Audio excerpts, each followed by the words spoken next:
The knock came at exactly 2:17 a.m. Not a timid knock, not the kind of knock that says, "Sorry to bother you." It was sharp, deliberate. 5 beats. A pause. Then 3 more. The rhythm of someone who believed they deserved to be let in. I sat upright in bed, heart thrumming like a trapped bird in my chest. For a moment, I thought I'd imagined it.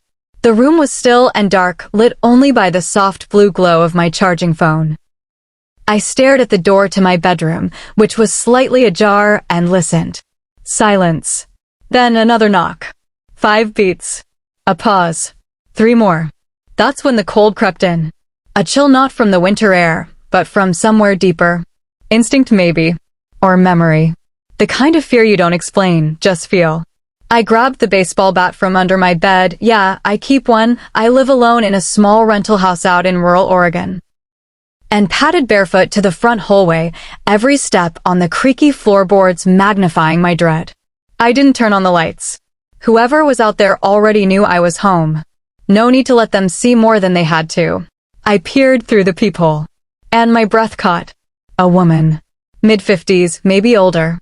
Pale face, long tangled hair, gray at the roots, but dyed a brittle red. Her coat was old, frayed at the sleeves, and she stood like she hadn't eaten in days. Her eyes, though. Those are what got me. They weren't wild, like someone desperate or strung out. They were calm, expectant, like she belonged here. I didn't open the door. Instead, I called out, "Who are you?" The woman tilted her head slightly. "Marissa," she said. It took me a second. No, it couldn't be. That name, it belonged to a ghost. To a story told in hushed voices at foster homes, to one line on my birth certificate. Mother, Marissa Langley. A woman who'd left me wrapped in a blood-stained towel on a firehouse bench in the middle of winter, barely 6 hours old. I hadn't seen her in 26 years. Until now. "Open the door, honey," she said, her voice strangely gentle. "It's freezing out here. We need to talk." Let me rewind. My name is Lila Grant. I'm 26 years old, work as a freelance graphic designer, and live in a town that's mostly trees and secrets. I don't do drama. I've lived most of my life pretending the first part of it never happened. I was in the system until I was 7, then adopted by a couple who, honestly, tried their best, but didn't quite know what to do with a kid who had nightmares about being left behind. I never talked about her. Not even to my therapist. Not even when I got curious in college and filed for my unsealed adoption records, only to find that there were barely 2 paragraphs about Marissa Langley. No known address. No other relatives. No contact since that night. It was like she vanished. But now she was here. Standing on my porch like a storm in human form, ready to blow apart the life I'd spent years building. I didn't open the door. Not at first. I told her to go. That if she didn't leave, I'd call the cops. That I didn't know her, didn't owe her anything. Her response? "You'll want to hear what I have to say, Lila. I'm not leaving." Then she walked over to the porch swing, sat down like she owned it, and crossed her arms. I barely slept the rest of the night. By morning, she was gone. But on the wooden railing, she'd left something behind. A torn envelope, weather-worn and stained. My name on the front, in handwriting that looked shaky but familiar. Inside, a single photograph. It was me, maybe 3 years old, sitting in the lap of a woman with red hair and tired eyes. Her arms were wrapped around me tight, and she was smiling. On the back of the photo, "She was never supposed to find us." That line played in my mind for days. I tried to ignore it. I wanted to ignore it. I threw the picture in a drawer, buried it under bills and junk mail. I told myself it was probably fake. A trick. That maybe she'd stolen the photo from someone else, or doctored it somehow.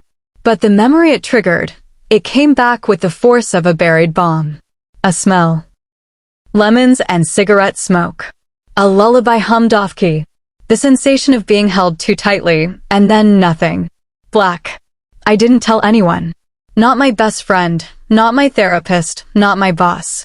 I wanted it gone. And then 3 days later, she showed up again. This time in broad daylight. outside the little cafe where I worked twice a week. She walked in like she'd been invited, went right up to the counter and ordered a chamomile tea. Then she turned and stared right at me as if we were long-lost friends meeting by fate. I panicked, dropped a tray of mugs, shattered one.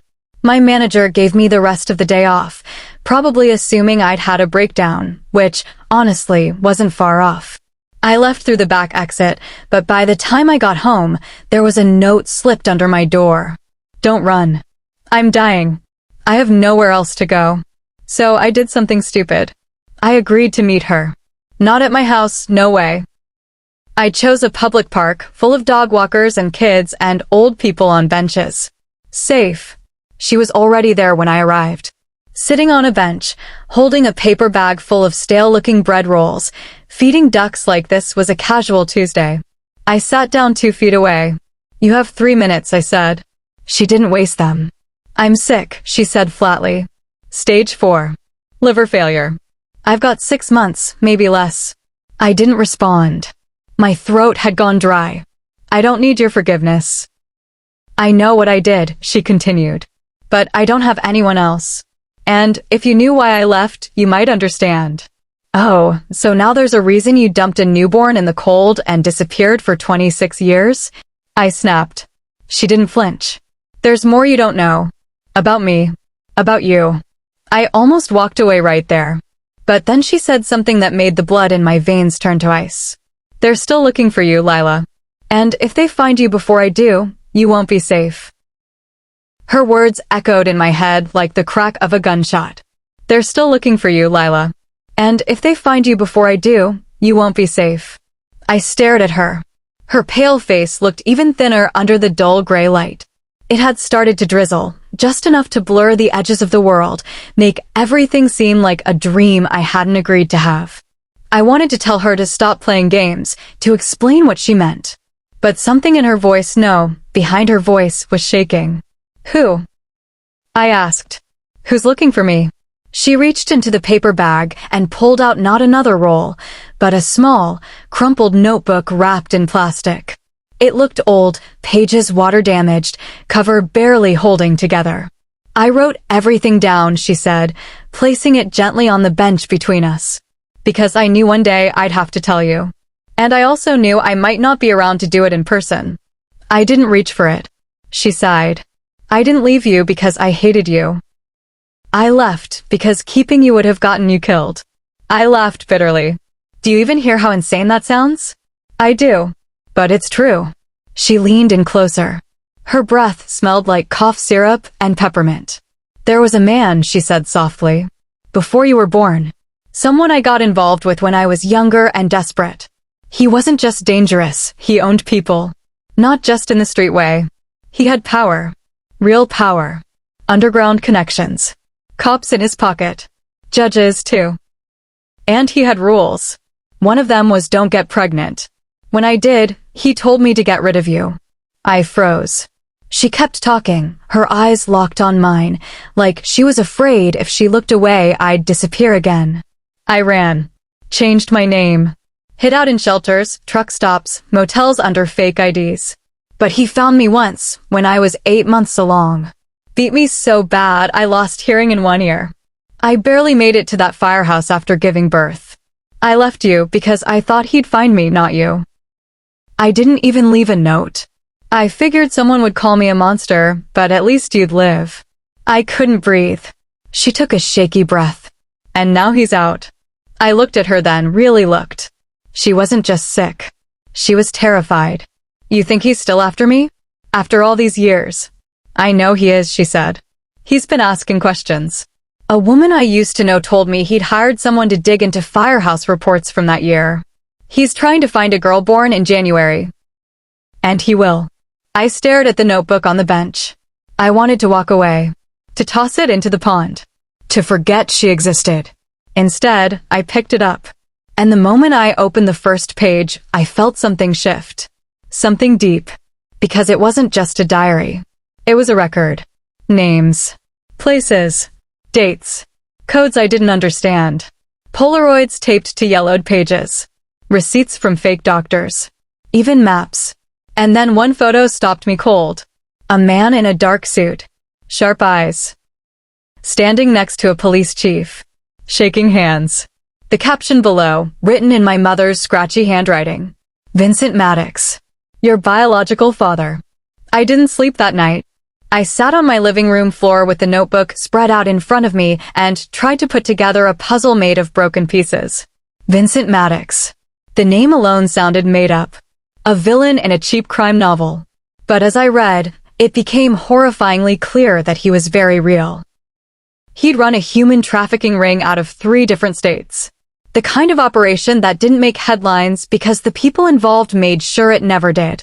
He used abandoned buildings, churches, even schools as fronts.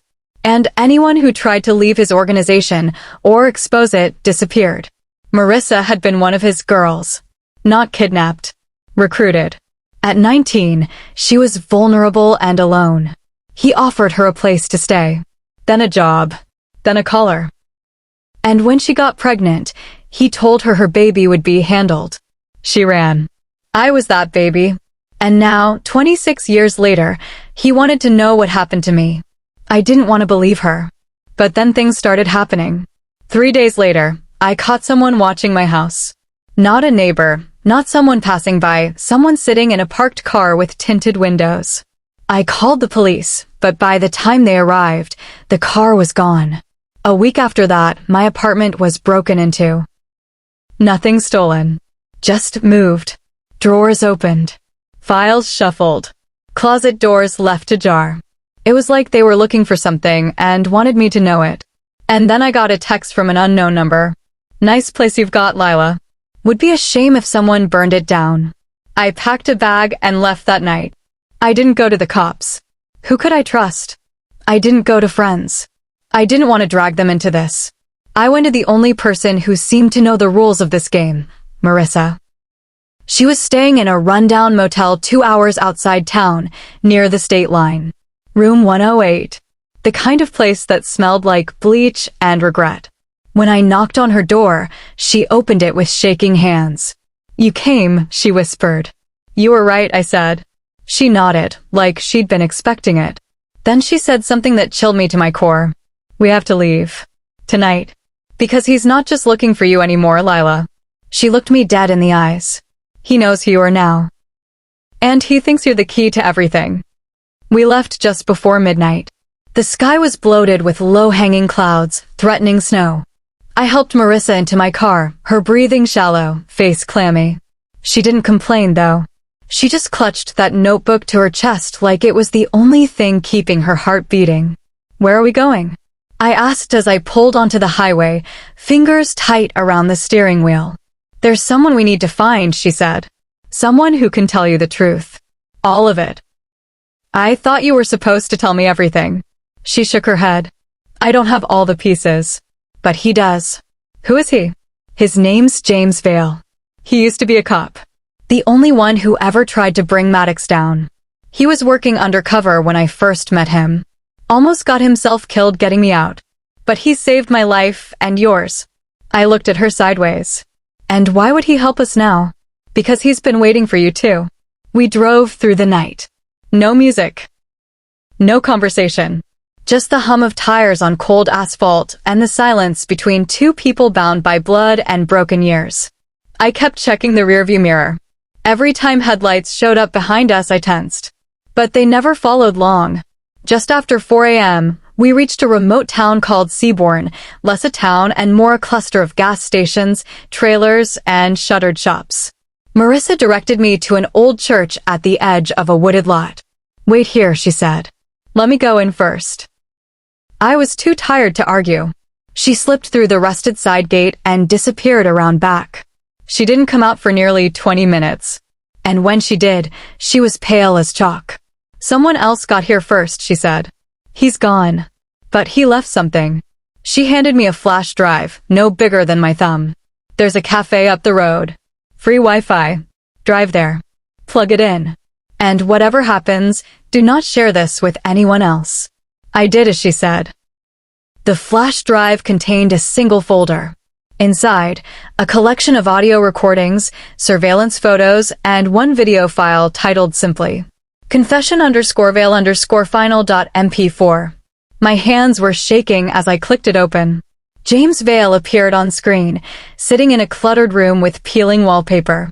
He looked older than I expected, grizzled, scarred, but sharp. The kind of man who'd seen too much and lived anyway. "If you're watching this," he said, "it means they found me before I could get to you."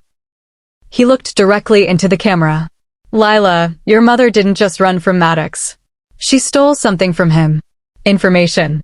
Records. Names. Bank accounts. Proof of everything.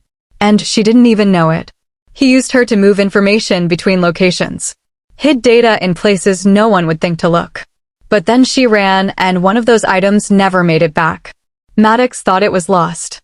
He gave up, for a while. But recently, someone cracked one of his old accounts. Triggered a failsafe. And that's when he started looking again. He thought your mother had it. She didn't. You did." The screen flickered. Vale leaned closer. "Lila, listen carefully. When your mother gave birth to you, she was still wearing a pendant Maddox had gifted her. A silver locket. Inside that locket was a hidden chip, encrypted, invisible to the naked eye. She didn't even realize what she had. But she left it with you. The firehouse never mentioned it. It was probably passed along with your things.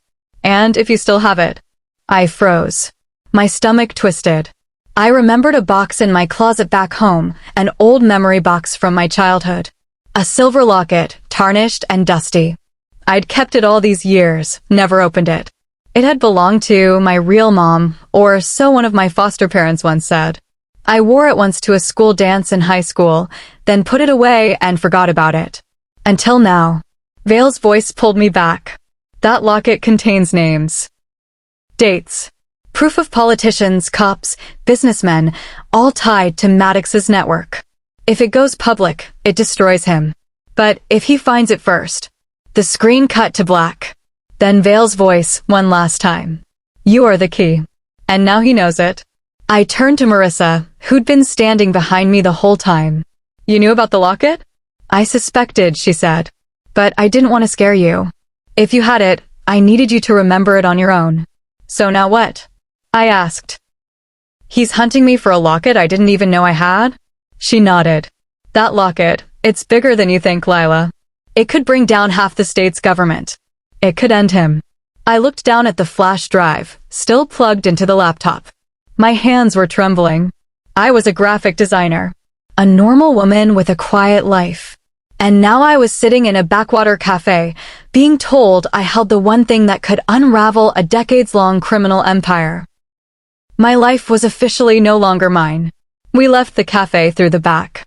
It was still dark when we got to the car. That's when we saw the windshield. Someone had scraped a word into the condensation with a gloved finger. Run. No signature.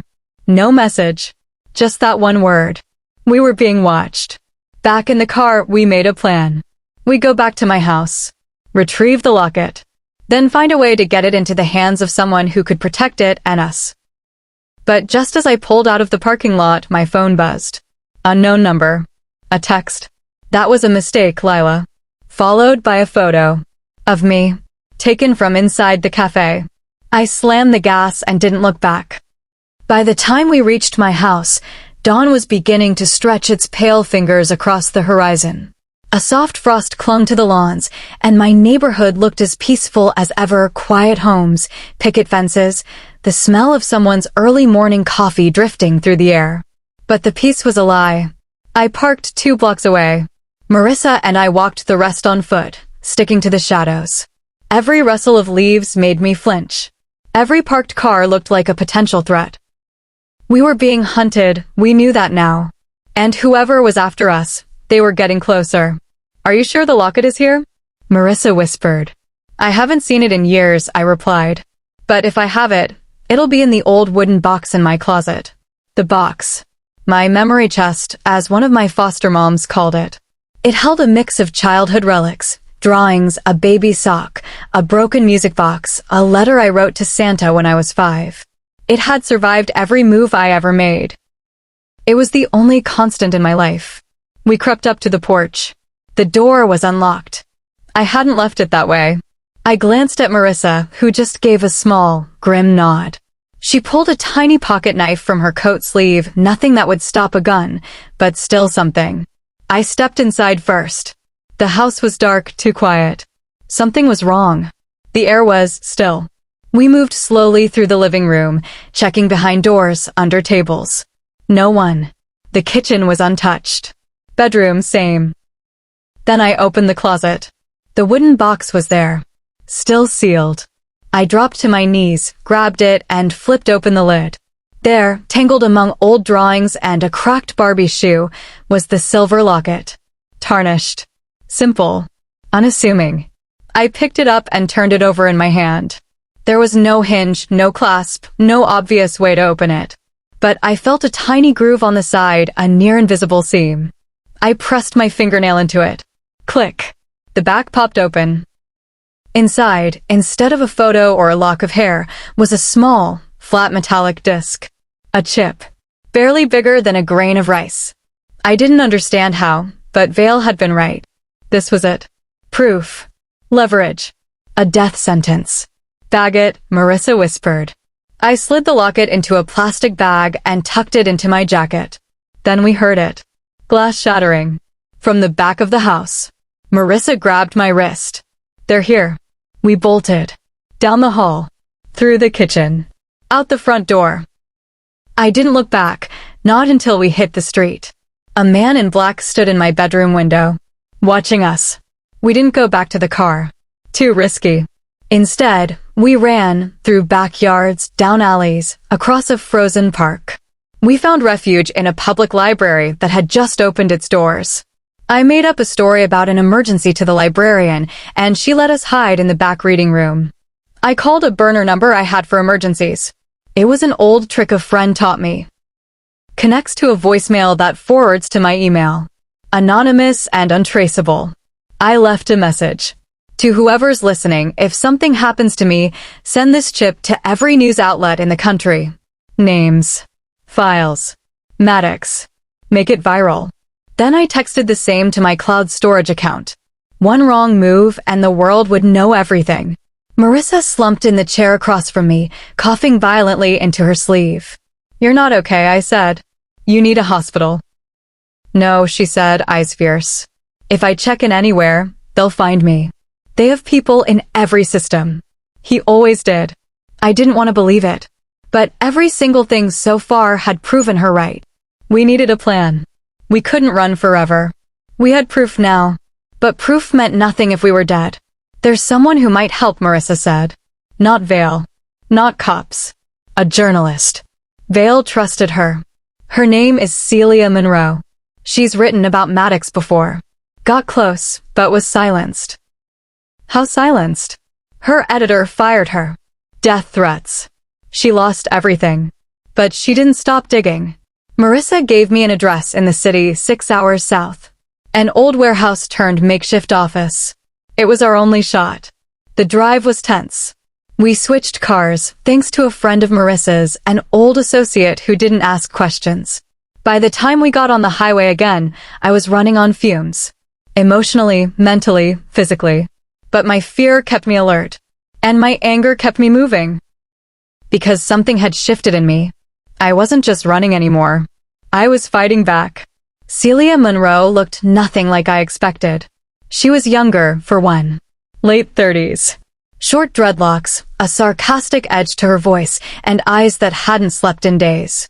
When we showed her the locket and the chip, she didn't gasp or panic. She just nodded and locked the warehouse door behind us. You're in deep, she said. But if this is what I think it is, we can crack Maddox wide open. He's built his empire on silence. This chip breaks that. She had a secure server set up. An off-grid machine that wasn't connected to anything public. She slid the chip into a reader and booted the decryption software. What came up was horrifying. Over 2,000 names. Politicians. Military officials. Lawyers. Doctors. Judges. Some marked active. Others marked eliminated. There were videos. Secret recordings. Surveillance. Bank accounts tied to offshore operations. Code words. Lists of buyers and victims. And next to my name, because yes, my name was there, was a single tag. Contingency asset, protected by ML. Marissa Langley. My mother. She'd managed to hide me long enough that even Maddox had listed me as unknown status. But now, I was found. Then Celia froze. Her screen had gone dark. Then a single line of text appeared. You shouldn't have opened this. Marissa bolted up. Kill the server. Now. But before Celia could reach it, power cut. Total darkness. My blood ran cold. Backup generators out too, Celia said. They're here. We grabbed the chip. No time to pack. No time to think. Only time to run. Again.